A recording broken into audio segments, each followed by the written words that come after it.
Okay, I think we're ready to start. Thank you so much, everyone, for joining us for this kind of first lecture in a brand new series in these strange times we're living in, where we don't gather together in the kind of historic space of the lecture hall that you can all see Cedric Price inhabiting on your screens, but instead we're in this kind of new version of the lecture hall, which is a kind of platform that is kind of bringing us together so that from the comfort of our own homes, we can hear the amazing Samantha Hardingham tell us more about Cedric Price. Just to tell you a bit more about the series that we're starting tonight. It's titled Rescreen, and we've invited members of our community to select lectures from our archive to represent, recontextualize, reframe, or even redo as an opportunity to curate and rediscover our expansive collection of lectures. And the idea for this series actually came out of a conversation that I had as the head of public programs at the AA with a student forum. And they were quite keen to have people that they really respect to kind of dig through the archives and tell them which are the lecture videos they should have watched or should be watched. So as a way to kind of launch the series, we invited Samantha Hardingham to rescreen one of the many lectures that Cedric Price gave at the AA. And I think we can all agree she's definitely an expert in the subject, having authored the incredible Cedric Price works, 1952 to 2003, A Forward-Minded Retrospective, that was published in 2016 as a collaboration between the AA and the CCA.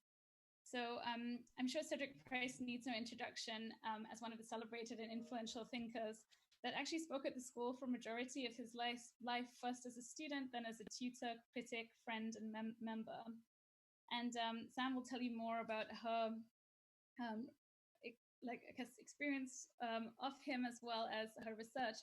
But his ideas pushed the boundaries of what was possible, and often he was very far ahead of his time. And so it feels fitting, therefore, that she chose for tonight's lecture to select his 1991 lecture, Time in the City, to rescreen. The 2-hour length of the original lecture meant that we aren't going to show you the full thing during this talk, but we hope you all had a chance to watch it. It was linked on the AA website. So if you haven't watched it, then we encourage you to spend the bank holiday weekend, potentially, enjoying that lecture and several others. Yeah, I guess I probably don't need to introduce Samantha either, but just to quickly summarize the many things she's done before I hand it over to her. She, like me and Cedric, was a student at the AA. It's a very hard place to escape. She was a tutor across all years of the school and was also the school's interim director from 2017 to 2018. She's an independent designer, writer, curator, and scholar, and really kind of has explored the expansive field of experimental architectural practice. So before I hand over to her, I just wanted to let everyone know that the format of tonight's lecture will be that Sam will talk and show us clips from the lecture. And then if you have any questions throughout the lecture, just post them in the chat box, which you can find at the bottom of your screens. And then at the end of the lecture, we will go through that and I can unmute you so you can ask your question and we can have a discussion. So without further ado, I'll hand it over to Sam. Thank you so much. My pleasure. Thank you very much, Manajay. I'm going to just stop sharing for a moment. So does that mean I haven't done this before. I've had a lot of Zoom meetings, but I haven't tried to do this. So you have to tell me whether you can see me now, because Yes, I'm going to show you some objects. Yes, okay, checking. Thank you very much. That's a very nice introduction, very generous. And yes, as I said, I haven't done this before in this way, so it's quite, it's really odd, but we'll give it a go. And it may be that I've got to do lots of switching back and forth, but try to keep it engaging in some way. You've all, it sounds like, had a long day on open jury, and I'm very sorry to the last student who, it sounds like, got a very short shrift. It's fine. He's being given extra feedback in another Zoom link. Very good. Okay, so I didn't tread on his toes too much. You can blame Cedric, but the idea, what I just thought I would do is spend maybe half an hour just talking about, and I hope it occasionally it says my internet connection is unstable, so I hope it keeps going. But if it doesn't, for any reason, if all this just falls apart, the rules are: one, you have to watch the lecture, because actually that's all I'm here to tell you to do, encourage you to do that. And two, watch it from beginning to end. It's really cathartic. So just go with the flow. I think it's probably, so I'm going to talk about half an hour, and then maybe definitely have some questions if you have any. So if you have watched the lecture, maybe there are some questions, and if you haven't, I'll give you some maybe encouragement to why you might want to watch it. But before I go to so I'm going to talk about 3 bits. So Cedric a bit, and why I came to Cedric, and the book, and then a bit about the format of the talk, and then a bit about the meat, and more actually about the meat of the talk, which is the really meaty bit, which is the content of the talk, which I think is particularly pertinent now. So much of what Cedric talked about, in virtually every single project, there's something that is pertinent for now. And that's kind of the point of Cedric and his work, is that he left every project is a distillation of an idea. And the idea is there, and he wanted this to happen. It was there to be reinterpreted and rethought and reused by anybody at any point in time. And the good thing about the projects are that if you pick any one of them, most of them can be dealt with that way. So that's really what the point of this book is about. 6.5 kilos, 2 books. One about projects, I can barely lift it, one about projects, and one about talks and articles. So that's the one I've taken from today, and I'm not going to read you the rest. The really interesting thing about doing this, and what was very nice why I asked, was it meant that I had to read the talks again. And I haven't done it. The book was published in about 2016. So that's 4 years ago already. And I haven't really opened it since, which is odd. Sometimes that happens with books. You spend a hell of a long time doing them and then can't quite bear looking at them again. So yeah, this is about 10 years work, probably longer. But anyway, so it was really nice to look at them again. And also realized that one of the tricky things about transcribing, so if you have the book, and if you haven't, you could get one. Oh, that's my dad phoning. Sorry, the buzz. Transcribing talks is a bit of a tricky business, and I'm really, really glad films exist, because I realized that I really over-edited some of the talks. So if anyone has this, the whole point is that you then sort of write back in the bits that are really relevant. I think quite a lot of the nuance of the liveliness of some of the talks has sort of come out of the transcript, and the need to kind of try to get to the point. Anyway, it's just a sort of, it's a footnote, and it's not it was sort of intentional at the time, and now I sort of wish I hadn't done it. So someone else can fill those gaps in. Anyway, the reason I sort of picked this talk was because of one, the title, Time in the City. I think it's something that time is one that we've got an awful lot of at the moment in one sense, and then none at all on another, and then we'll go into what he means about that in a minute. And the other reason was he doesn't talk about any of his own projects. It's one talk where he doesn't refer to a single one of his own design projects, design ideas. So it's really a lesson in kind of constructing a thesis in a way, or that sounds very pompous. I think it's not as pompous as that. I think it's really a good lesson in how to just think around an idea. and the ways that Cedric did that. So the other thing that's important to say is that this is the first of 2 lectures, and he refers throughout to the second lecture, which I never found.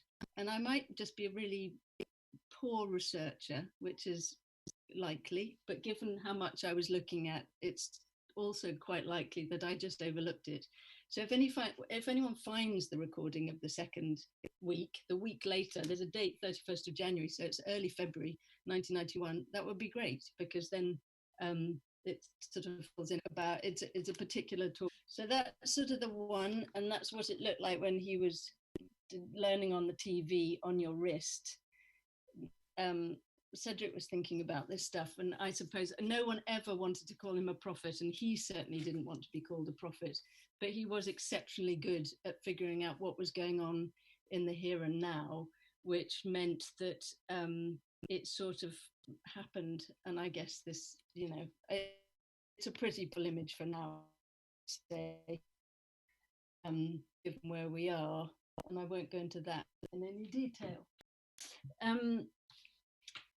So I guess the other bit about what I think Cedric might be interested in the sort of now is also the idea of just review, the idea of rescreening something, and it's not really a rescreen. It's a prod to everybody to look up this talk and spend some time with it. Again, because I think Cedric, he was very generous with his ideas, and he really valued the idea of sort of reviewing and rethinking existing ideas and existing organizations of things. And I don't know if I'm sure I'm not unique in this, but I think I've spent an awful lot of time in the last few weeks reorganizing and rethinking the things that I have in my immediate surroundings, for sure. So I think that it's kind of useful tactic. So that's a bit about Cedric. I haven't really sort of told you why I came about working on Cedric's books or Cedric's projects, but it was really because, yes, I met him as a second year. I'm sure lots of people have heard this story before. I met him, he came to my crits as a second year student. You never go back. The first conversation with Cedric, and I saw the world and thought about architecture in an entirely new way, having not really known what I thought about it at all before that. But he certainly gave me some equipment maybe to try to see the world in a way that I hadn't before. So that then, a good 20 years later, became a number of books, and the first one being Opera, which was a little book of projects, because so little had been published in book form. He was all about talking, publishing in magazines, being there, being very present, but he wasn't very interested in books because he thought they took as long as builds, willing to do that quite far down the line of his career. This big book came after he died, when the entire archive went to the Canadian Centre for Architecture. And luckily, I suppose, having worked on the opera book, I had spent quite a lot of time with some of those projects, but certainly not all of them, in the office.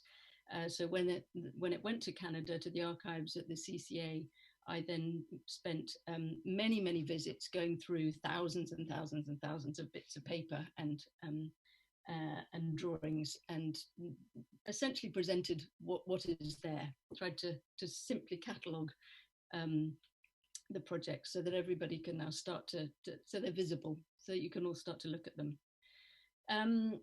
So that's what that project is about. And then now, more specifically, the talk. Talking was a really critical part of Cedric's practice, his work, his way of working.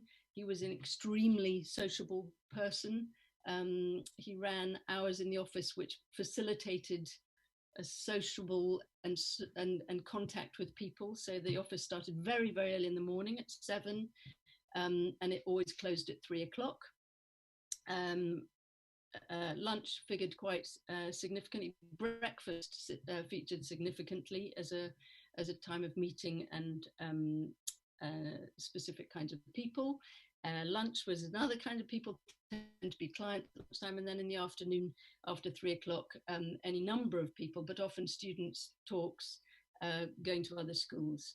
So the whole structure of life was very much around exchange of information and the building of information, and his practice was really that was the foundation, I would say, of his practice.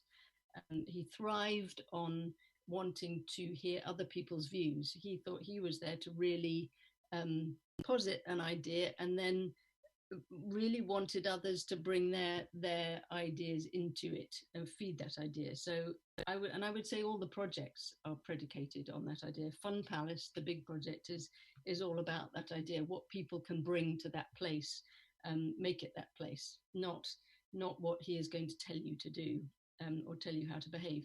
So the talk, and I'm specific about the word talk. It's not a lecture. He didn't really give lectures. He talked.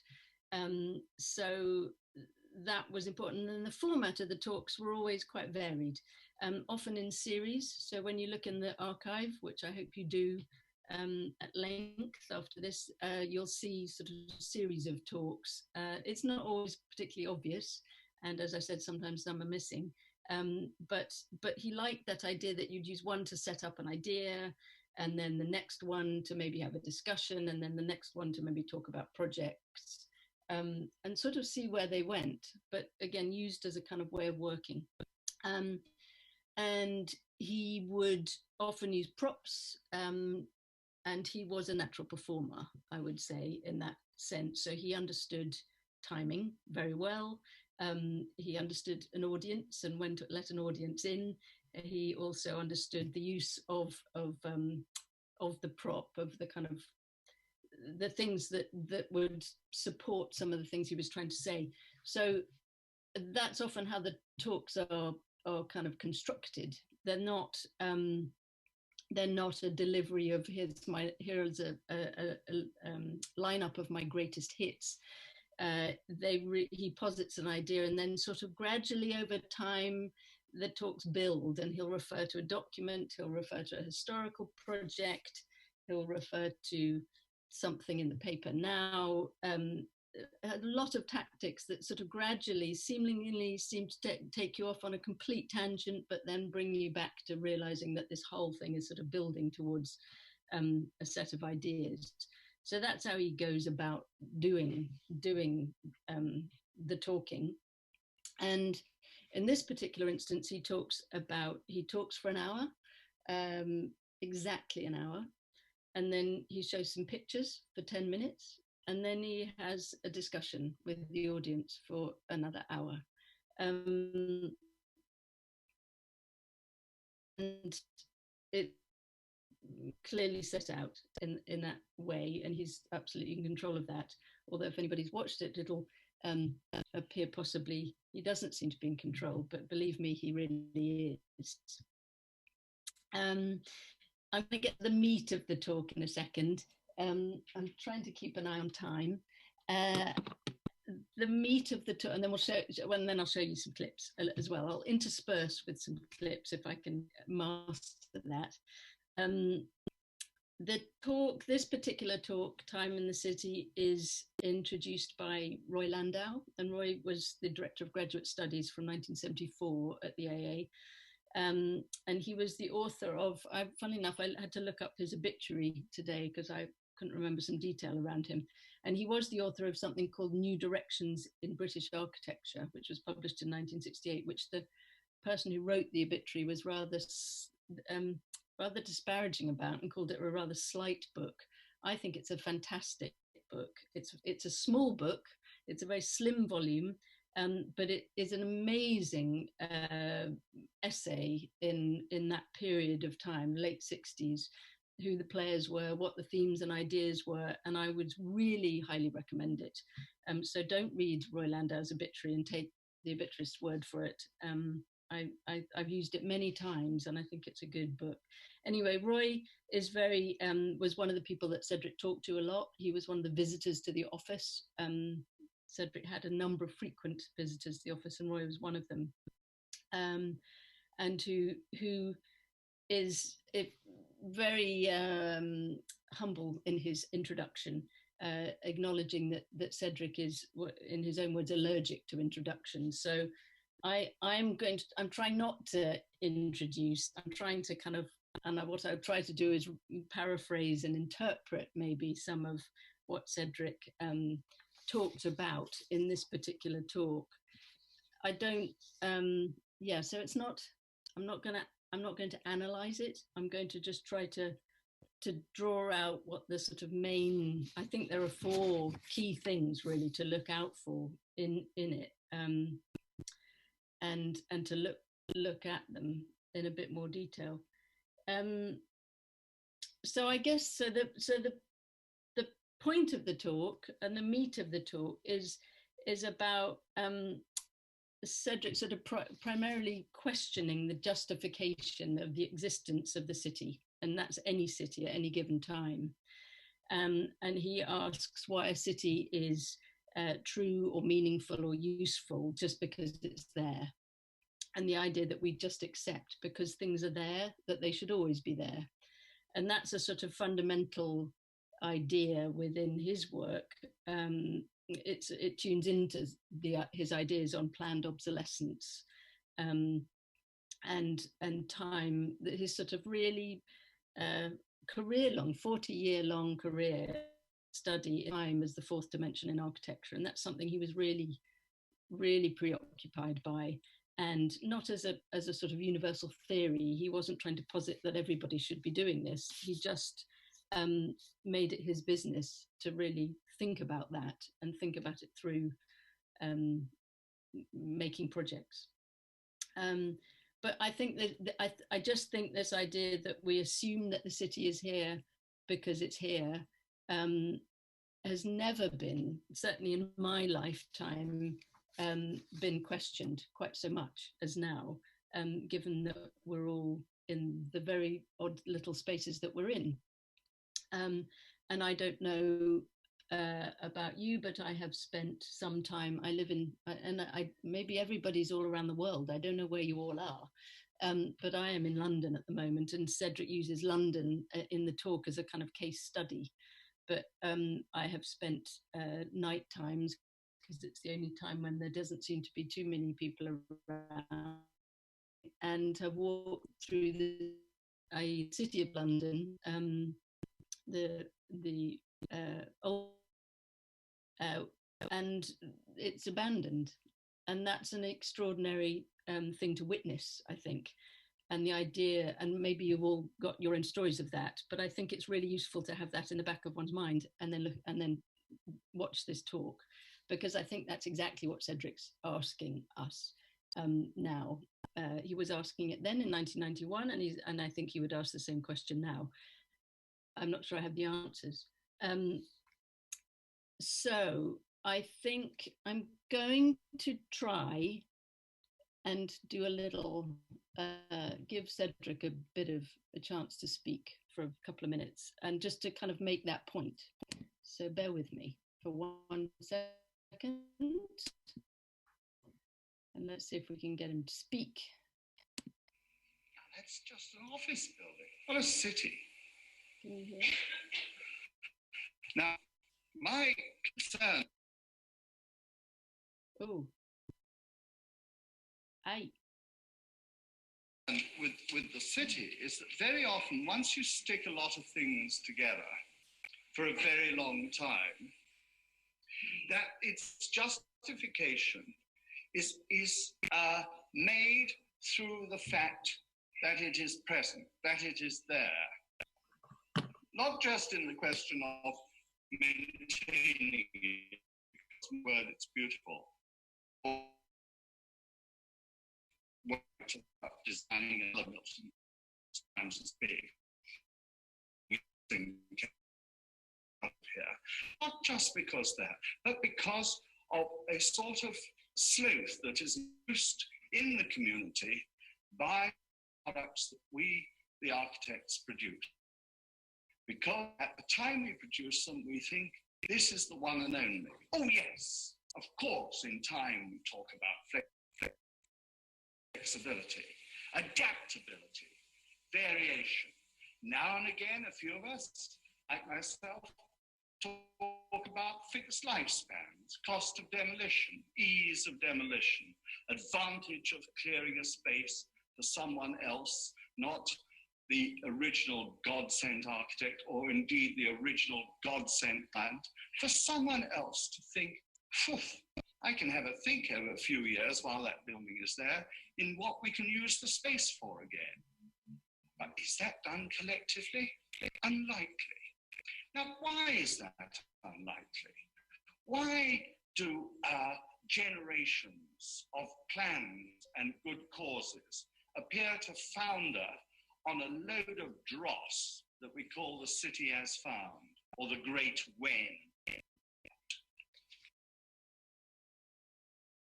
Okay, so that's a little bit of Cedric positing the question, I think pretty clearly, and then he goes on to give a number of examples, which I again, I'm not going to try to paraphrase, but I think he considers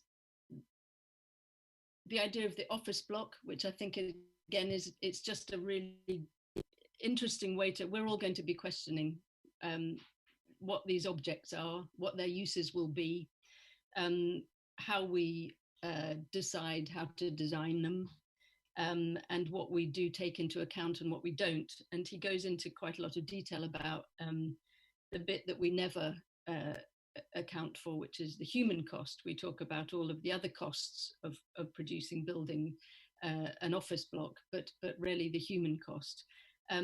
So that's one example of how one might start to question assumptions. And then he talks about a number of other plans for London, which are, again, he sort of talks about as faulty predictions, and the danger of trying to predict, which are sort of overlays on the city. This idea that change is only about constantly adding on because the city is there.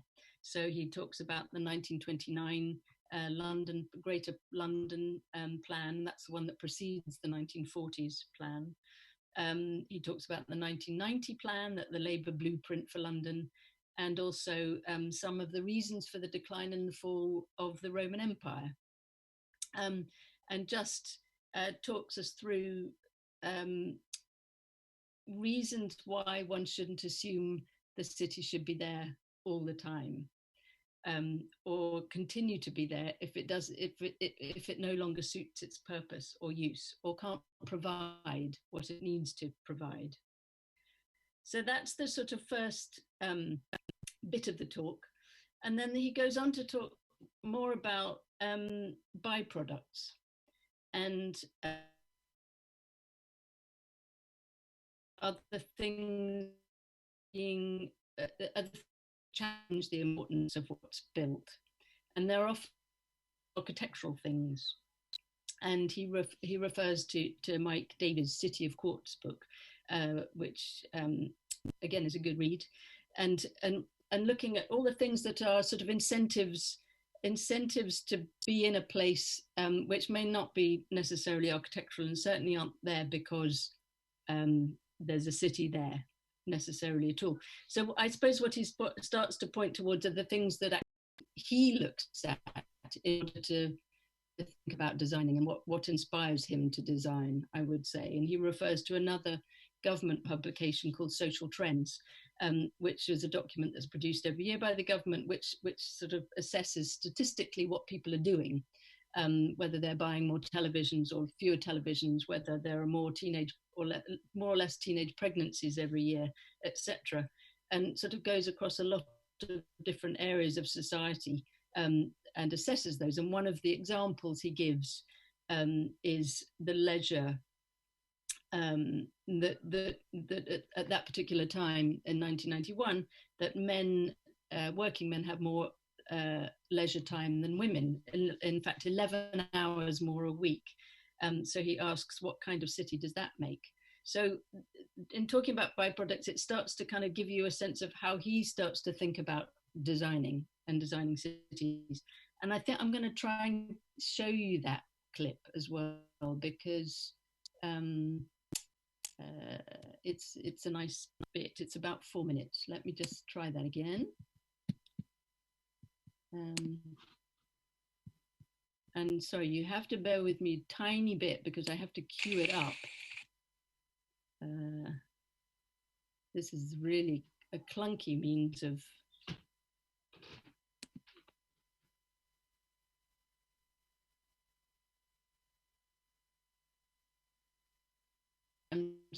my computer doing a lot of see if it does it.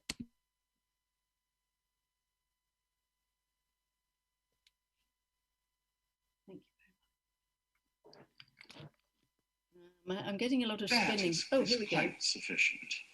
I think primarily what one's got to look at is continuing, not particular, but continuing responses to secondary and tertiary byproducts of what is done. Now, that fellow who was here the other night, I recommend that book, talk, Mike Davis, because he in a way, I'm not sure he probably did, but what he did was he didn't bother with the suck it and see, let's see what works and what doesn't work, check that out and do better next time, or let's predict, let's do an Ebenezer Howard or a William Morris, The Ideal City, because that's sure to iron out all we've thought about. But he actually investigated secondary and tertiary byproducts of what had already been done, and how actually it affected not only the validity of what was built, but the unimportance of what was built. And therefore you find in his account several cities and townships around in the greater Los Angeles city area with moving names, like Humorville and all that.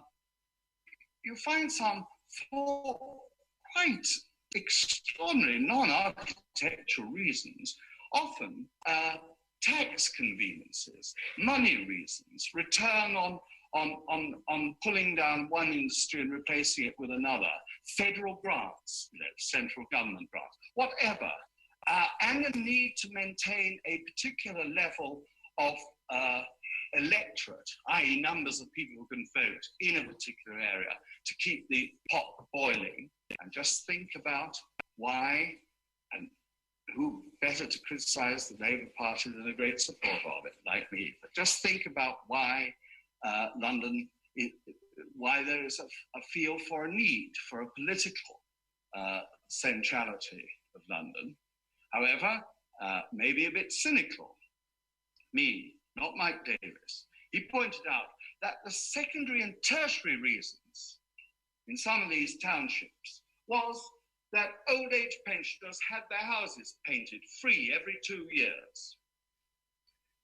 That nervous persons could in fact require someone to walk them back home, even from a bar at night. That children were reminded that they could have a free ride, not only to school, but to their favorite place of play on a Sunday or out of school times. even the burghers of Islington, Camden, anywhere else hadn't thought up as much as this. Regular.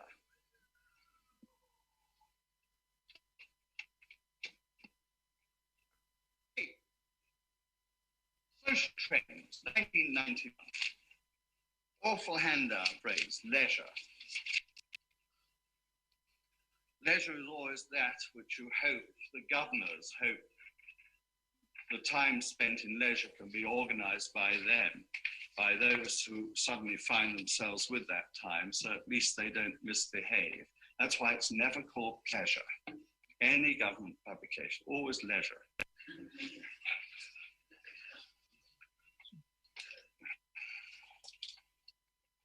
need a drink. I can't read a thing tonight. It is nothing to do with old age. Have you noticed a lot of government publications now, because they produce things in broadsheet, then produce it in bound form, just by reducing it, rather like British Rail's new catalogue, which isn't, it is more difficult to read because it's that much smaller, because they produce broadsheets and then think, oh, well, we'll take it down to A4. That's my excuse anyhow. Now listen, leisure.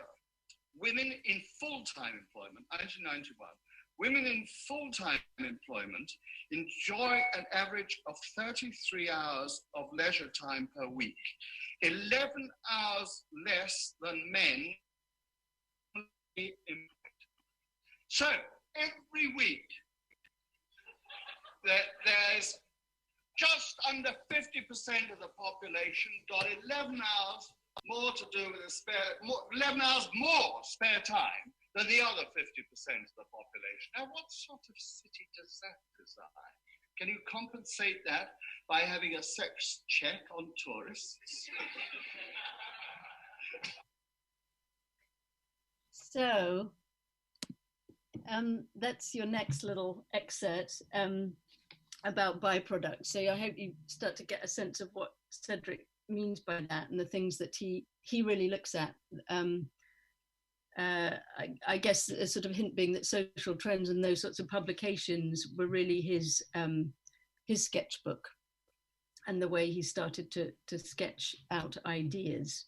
The sort of other third part of the talk is really about location and the meaning and importance in time of location.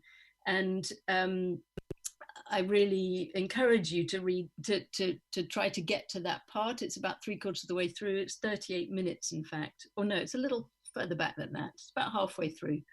And he gives a really masterful description of the stages of development of London. And you could sort of see from that last clip how, maybe it's a sort of sign of the time as well, what a natural performer he was and his timing. But he just, and the prop, the drinks and all of the bits that he needs to keep going. His cigar comes in a bit later on.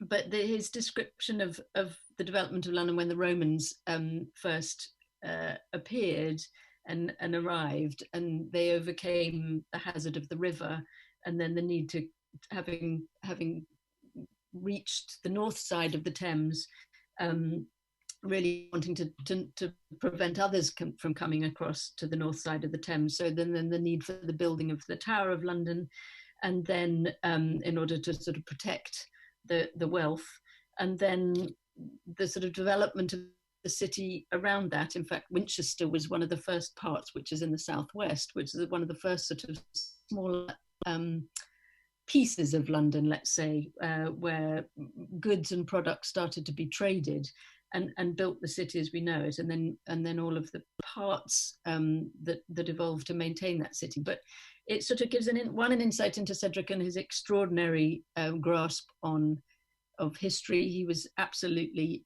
fascinated and incredibly fluent in his retrieval of bits of English history. But also as a way of beginning to build ideas and referring to how things had been done and how we shouldn't assume we do them the same way. So I'm not going to play that excerpt because I think we might go on for too long. But again, really encourage it. It's a great. It's one of I think the great descriptions of how a city comes to be. And then he sort of asked the key question at the end of that little excerpt. You know, why we don't think more often about moving our cities. I'm sorry, I've got another unstable connection, so I hope you can hear me. But he gives the example of Salisbury moving to Old Sarum. In fact, it was the other way around. Salisbury is another town in the southwest of England, which was originally it was in a medieval encampment called Old Sarum. but it was soon, within 100 years, 150 years, it was proved to be just a rotten spot. There were all sorts of reasons why it just didn't really work as a town, climate and general factors of location, hygiene, and a number of other reasons. So the whole, and it had a cathedral, and that cathedral was moved lock, stock and barrel to Salisbury, which it then, where it remained. And this was in somewhere around 11th century, 11th, 12th century. So it's not to say things haven't, or indeed doesn't work anymore, maybe don't keep it there. So then I think the next part of the talk was really, well, he presented slides, 10 minutes of slides. And I think I'm going to leave you with the slides, because I think Cedric talks with his text material as props, but that leaves the slides to the end in order to really just distill those ideas in a visual form. And they do very elegantly. We can look at them at the end of this. But what I will do is then jump to really the discussion, the sort of last hour, where he has a conversation with the audience, and there are a number of members of that audience who you may or may not recognize. Some can be spotted and or journalism certainly as well. That he makes his sort of claim really that cities are dead, and what he starts to posit the idea, and this is really the kind of precursor to the next lecture, is what kinds of what a city might be. So he talks about the fact that cities are dead, that we should be looking for brilliant variations, not for alternatives to cities. So not trying to set up an argument of town and country or urban and rural, all of those sort of very hackneyed, I would say, ideas around for and against, but variations on the idea of people and behaviors and movement. And he doesn't refer to it specifically in the talk, but he does in a number of projects, certainly later in the 90s, and he starts to call the city a concentrate. So that's Cedric's sort of word for city, is concentrate. And there are a number of projects that talk about that. Magnet is a big one. And again, encourage you to look at it. But so this is where Cedric starts to kind of, he invents words for things, and he invents, because he's inventing the idea, he then invents a new word for that idea, so that he's unhampered by the baggage of everything that's come before. So the conversation in the discussion is really about how to reiterate that point. And I have to say, there's someone in the audience, and I don't know who it is, I haven't identified him, but he does somewhat derail. Well, he doesn't derail, but he somewhat doesn't seem to get to the point at all, and starts to talk about the river and the kind of quality of the river in London, and sort of romanticizes the river. And I don't think that, well, Cedric tries to make it clear that isn't his point at all. That what he's interested in is a kind of calculated, phased change. So there is a whole section in that discussion which I think is kind of not the point. Anyway, I'm going to play you a little excerpt that is Cedric again trying to reiterate why this chap is not really getting the point. So just bear with me, and I will find that. It's our last little excerpt. And it just takes me a minute to line it up. It's an hour and a half in. I'm trying to not show you the bit with the chap. Okay, let's try this. Cities have had it. I don't think we don't earn a living, and I find this. That's why I quote those things. I find this effort to keep London going in the mind's eye of a sort of totally balanced way, the best way of life. Absolutely absurd. And what is probably, as always happens in this country, it's going to be a minor genteel disaster that is going to make us change our policy towards reinforcing the worthwhileness of London. And I personally think that will be health.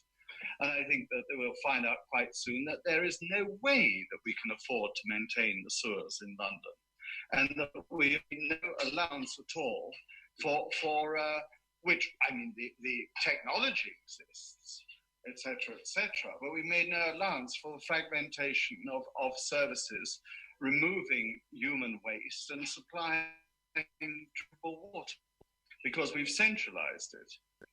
So I think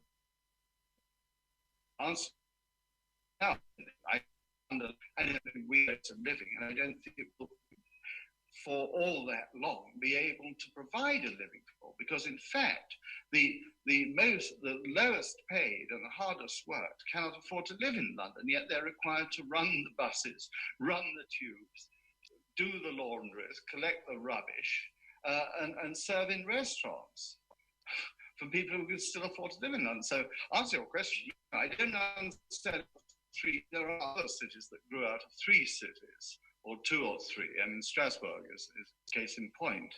It was 2.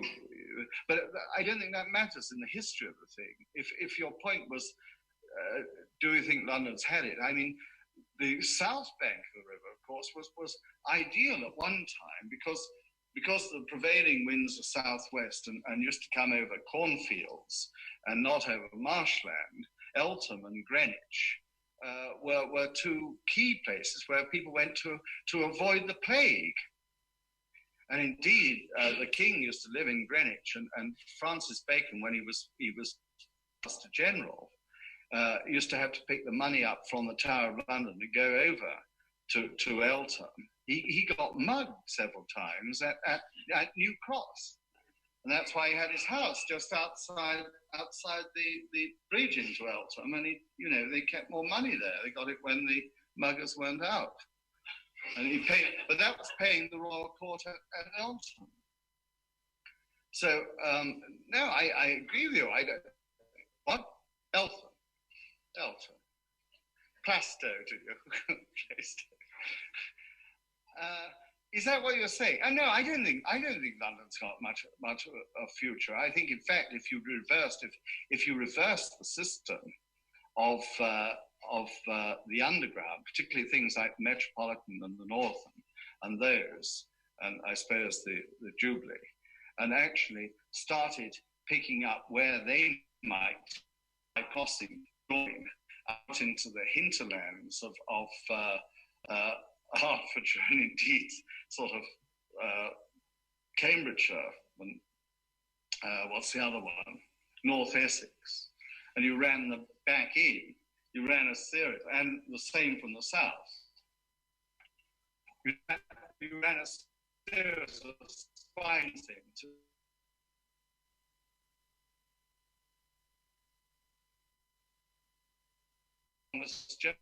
living cottages or anywhere.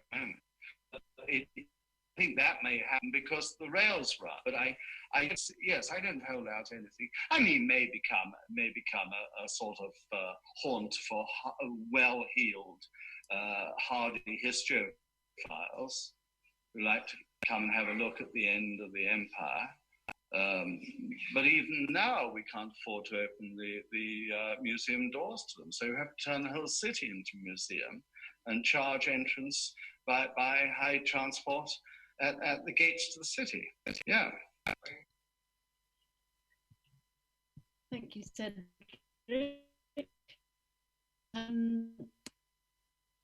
So I hope, I think it's probably, I think I've said enough, and it's about as much as I can extract from 2 hours, that without giving you a whole lot more, to tempt you to watch it all. And as I said, if you've already watched it, perhaps go back and think about or perhaps you catch it again. I think it's the same with all of Cedric's work. You need to look at it and at a number of times, reread it, relook at it. You always find something new, and you certainly always hear something new.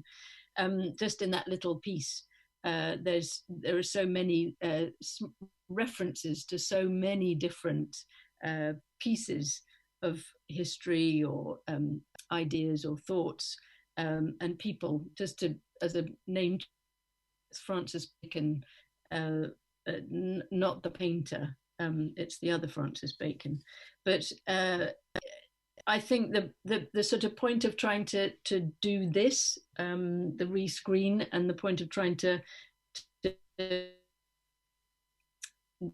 point at parts of the talk are to encourage everybody to think about why they might use, or how that might be useful to them. I think there is content in there which is not only pertinent from a design provocation point of view, and I think it makes us all think about questions of what will we do when we can step out of our rooms. What will that city be like? What does it need to provide us? It certainly is a completely different description of what it was 6 weeks ago and what we thought it provided us. Cedric asked the question: what does that city look like that has, more leisure time or more pleasure time, and what's the role of a city, London, whichever one you're in, or whichever place? And I think it is city is a very loose description of a place. So I hope it gives everybody a number of leads, and you can. It's either just picking up on every single little thread that Cedric throws out there and doesn't, in fact, necessarily answer or give you the answer. But if it intrigues you enough that you'll do it, and then perhaps you can insert them as extra pages in that big book and make it even bigger, because there's plenty of room for that. I did say that I'd show the slides, but I think it is something that everybody could enjoy after this with a drink. Maybe you're already having a drink, but encourage you to do it, because it's 10 minutes of joy and how to select images and pictures of things that either just please you. There are one or two in there that Cedric just puts up because he likes them. One of them is his favourite building, which is in Ludlow, in the middle of England. And then he uses cartoon, he uses reference to a whole range of projects that again start to sort of build this thesis of really what time for the city, or time and the city means. I think I should take some questions, because you've listened to me enough, and if anyone does have questions, I'd be very happy to take them. And I have no idea how many people are out there, so it's quite strange. Well, I guess thank you so much. I can help with moderating the questions, but thank you so much, Sam. It was really terrific to, I guess, hear Cedric speak and hear you speak about him and his work, kind of contextualized through all the kind of research and thinking and time you spent with him. I guess while people are thinking of their questions, I thought what was really interesting about today's talk was, originally when we conceived of the series, we thought it was a great way to bring back the kind of original speaker to be in conversation with the kind of expert or person who'd studied them. And while it wasn't possible to bring Cedric into the talk itself, I think what was great was, like, with showing the book at the beginning and also the clips that you played, it really felt very much like you were in conversation with him throughout. And I loved what you said about talking being his practice, and how he kind of explored ideas and tested them with audiences. And I also loved how actually the half of that 2-hour video is kind of the conversation with the audience. And I was just wondering, like, in the research you did towards the book, how much of that was like, I guess, like how you strung together the different talks, the projects, the ideas. There's so many different strands of his practice. So, like, what was the kind of theme that you used to kind of stitch it together? Well, I used the very obvious one, which was chronology. So I sort of started at the beginning and tried to go through to the end, which, given the sort of amount of work that had to be sorted, that was the most logical place to start, really. And it was also the first, well, one, it was the first time that all the projects had been brought together. Two, it was the first time that all of those projects were brought together without Cedric in the room. So that was really important, because with Cedric in the room, he would never want to date anything. He wouldn't want anything to be chronological, because that would date it in his mind, because he was alive and he was still thinking about those projects. So for him, all of those projects don't exist in any particular time, actually. So that was really good. Oh, look, there's someone crying. I'm glad it elicits a response. No, well, the person crying is someone in the background, because you have a question from Lingshu. Yeah. Hi. Hi, Mary J. Hi, Sam. Hello. Yeah, quite a unexpected little reaction from maybe your youngest audience member today. Congratulations. Thank you. So I had a question. I just put it in the chat, which is wondering how Cedric would react to this kind of placeless or many place distributed culture and community that we find ourselves in. I mean, like, I'm calling in from San Francisco, for example. How would he spread or test his ideas in this condition? In this condition, well, he tested them by drawing them, by making them, by being really propositional. I mean, I think I talked about Magnet earlier as a project. I think it's one to really look at. Again, he worked on. Magnet was a project of his own invention, so it wasn't something that it wasn't a brief that was given to him. He developed the brief, and it was an idea in fact he wanted to put to the Labour government at the time, as a kind of means to redistribute resource, social services and education and general kind of citizens' advice and citizens' resource. So it was his kind of response to that idea, a kind of much more dispersed form of government, really, but in the form of, also had a kind of formal expression. There were little buildings, but it was very much with the map, and then a thinking about where the sort of new possibilities were. And because the formal part, i.e. the little buildings, were also designed in such a way that they were never intended to be last very long. You know, the design solution followed from the design thought, that was possibly a proposition for now, but it certainly wouldn't be expected to last more than, I don't know, 5-10 years, maybe. Didn't always put an expiry date on the building itself. So that's it at that kind of meta level. And then on the kind of detail level, really thought through in kind of a design from a specific design artifact perspective, what it means to design like that. And that's a very complex thing.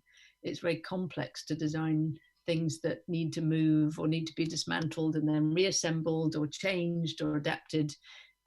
It's a very finite form of design. So he always looked at other kinds of in other places to inform that. He looked at, you know, a lot of ways that automobiles and particular kind of contraptions that went under the sea, mobile, I can't think of the word, automobiles, I suppose, but underwater, things that were designed for very specific kinds of conditions.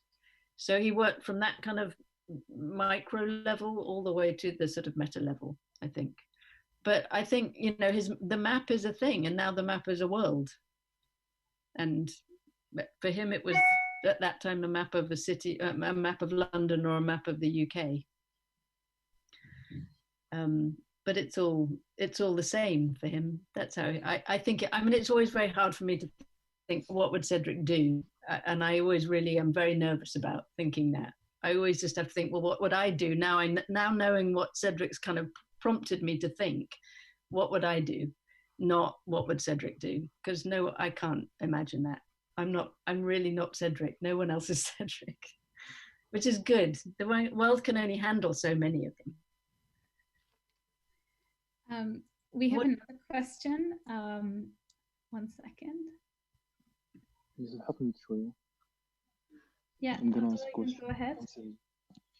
Mute. No. Hello. Firstly, thank you, Samantha, for this lecture. It was really beneficial. I wanted to ask wait, hold on. About the chat. Is it safe to say that Cedric was obsessed with the idea of leisure? And do you think, in his point of view, that this is something absolutely essential?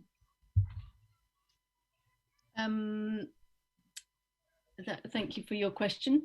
I think he was only obsessed with leisure. In fact, I think he was more obsessed with pleasure and delight. He used the word delight a lot, because he thought that the world and generally people needed delight. And then I think he was right about that. The more that we work, the more delight one really requires.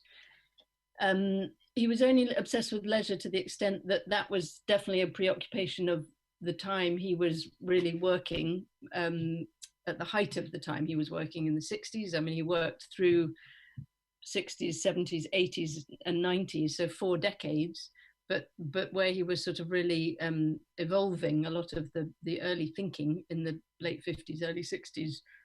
Culturally, we were preoccupied with that idea. Having come out of the war, World War II at the end of the 40s and the 50s was certainly starting to sort of begin to build towards the next world, and technology was a big part of that, and a kind of rethinking of what the working week could be like, and our efficiency, our ability to be efficient.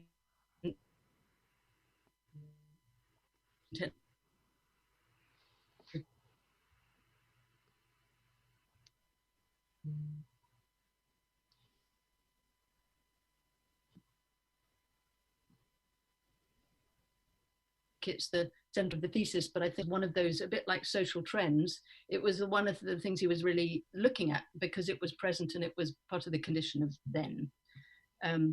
So I think what he would always say was, well, what is the condition for you now? And that would be, is it as prevalent? And I would suspect it is partly, but it's also, well, it is, but it's it's a strange time, isn't it? Because in the last 6 weeks, it occurred to me that actually London is just this business of thinking about, well, what is London now? What can it provide? Well, now it is essentially one big exercise yard, and that is it, and a big hospital. But there's not an awful lot else that it's going. But that's a totally fascinating thought at the moment, isn't it?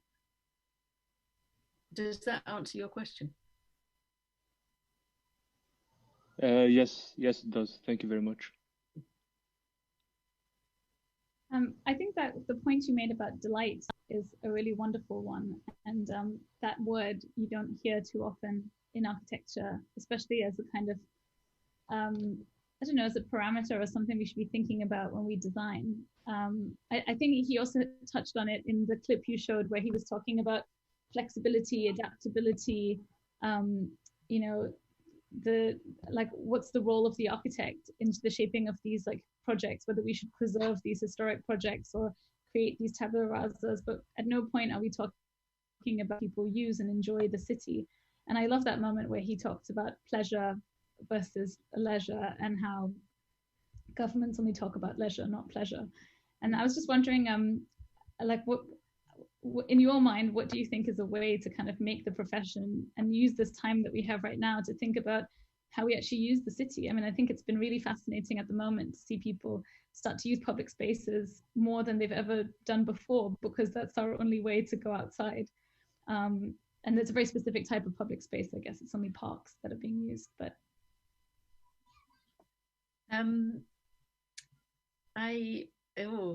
It's really, I guess, it's raised so many questions, doesn't it, about how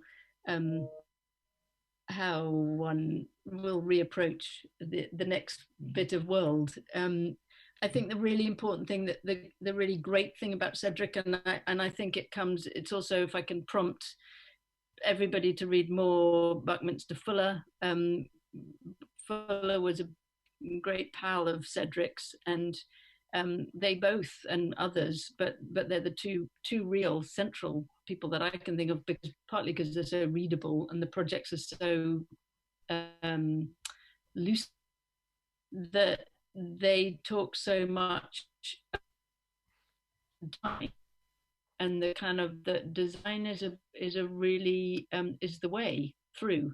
It's not the and design is analysis. It's being the components of design are being able to analyze what's going on around you, but then be propositional. And in order to do that, you need other people.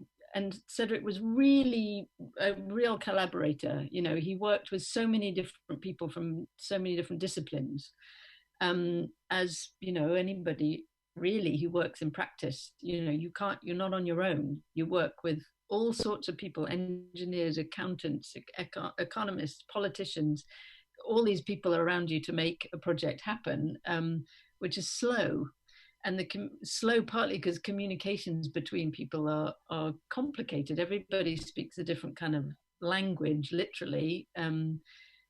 But there is a kind of endeavor, and Fuller and Cedric talk about that in terms of how to hone design as a way to respond, actually, and not in a Cedric wasn't a romantic in that. He was fantastically romantic in one way, because of the joy. If romance is about joy, then he was romantic in that way. But his design and his vision and his discipline was not at all. It was extremely exacting and analytical and laborious, really. But then contrasted with an amazing ability to sketch, just with exquisite brevity, and how to balance all of those things is masterful, I have to say. So I think being propositional is so important. I think so much of architectural education, and I know it's by necessity in some ways, but I would, and this isn't being critical because I'm part of it in lots of ways, but there's so much emphasis on analysis and research, and loosely called research, and it's vital. That's the food for the project. But don't resist from making the project, because that's where all of this thinking lives, and ultimately that's what a designer does and an architect does. So don't err from it. Don't hold back, because that's the fun part. I think that's a great call to arms. We have one more question from Salim. Salim, do you want to go ahead? Hi, Sam. Thanks for the talk. Hope all is well.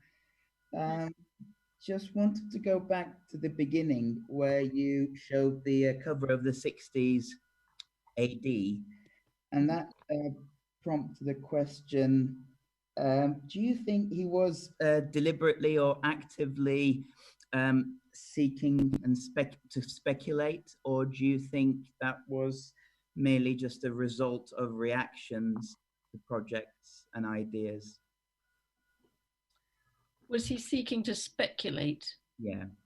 You mean speculate on, do you mean try to predict, or do you mean to predict? No, absolutely not. And I think that he's very clear about that in quite a lot of other talks, that he's not in the business of trying to predict the future. or even depict the future, which is often what is sort of described, you know, the word project often is sort of translated as meaning to kind of project or speculate into the future. And I think he wasn't interested in doing that. He certainly wasn't trying to be prophetic in any way. I think he just happened to be, or it seems to us as an audience latterly, that maybe he was, because he was so in tune with what was going on in the here and now. And if you are able to do that, which is a difficult thing to do, it tends to be that those things play out. It's just mostly we don't listen and we don't know that. So anybody who's got a good grasp of history will say, well, of course, this happened 100 years ago, 200 years ago. The plague happened in 1665. And guess what? Everybody was held up in their houses. And for years. But so why don't we learn? And it's mostly because we don't listen or take any notice, really, because we're always on to the next thing. So I think he wasn't so much interested in the future. He was interested in the now, and he knew how to use knowledge from the past to think about that. But I don't think one should ever get too worried about planning the future. It'll change before you know it, and sometimes overnight. So the thing is, what was frustrating to him was that architecture was so slow, so it couldn't respond fast enough to that idea that things change quickly. And so he tried to spend a lot of time thinking about how what he did make could either be adapted, be reused, be rethought, or it could be there for long enough and then go away. And he was not remotely interested in the idea of a thing lasting and being there forever, because that goes against all of that idea. I hope that answers your question.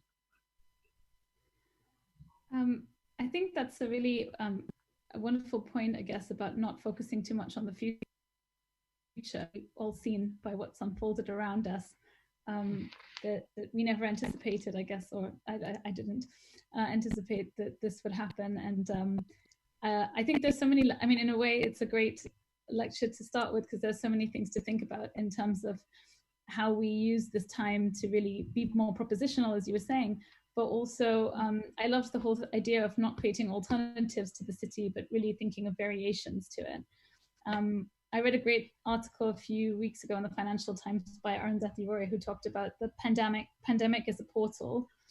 And I think it's this moment right now where we're waiting for that kind of portal to open, where we are kind of trying to imagine what the city will be like when we're allowed back into it, and how it will be fundamentally different than it was before. And so I think your lecture tonight, Sam, has been a really great way to explore some Cedric's ideas, but also trying to think about like kind of what those ideas are today and how they can help us all figure out what our role is in this kind of strange situation. So thank you so much. And I can only encourage everyone listening to please watch the original 1991 lecture if you haven't already, and definitely read Samantha's amazing book. Cover to cover.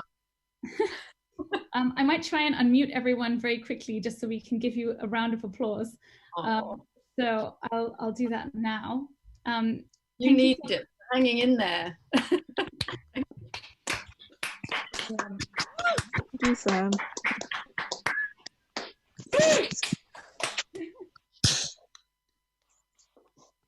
Well, thank you very much. Nice little collection. That's funny. Thank you very much for listening. That was great, Sam. I mean, I was late, but we will catch up. Very good. Thank you for starting the series. I thought it was a fantastic way to bring the past and the present. And I think everything in these days has collapsed, no? Past, present, and future in some way. So thank you, thank you. Well, good luck to this is a great fact of carrying on. You can in strange new ways. Yeah. So well done.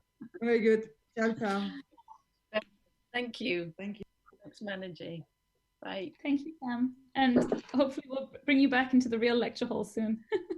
Never know, with the real green walls. Yeah, I'm longing for that to happen. Bye. Bye.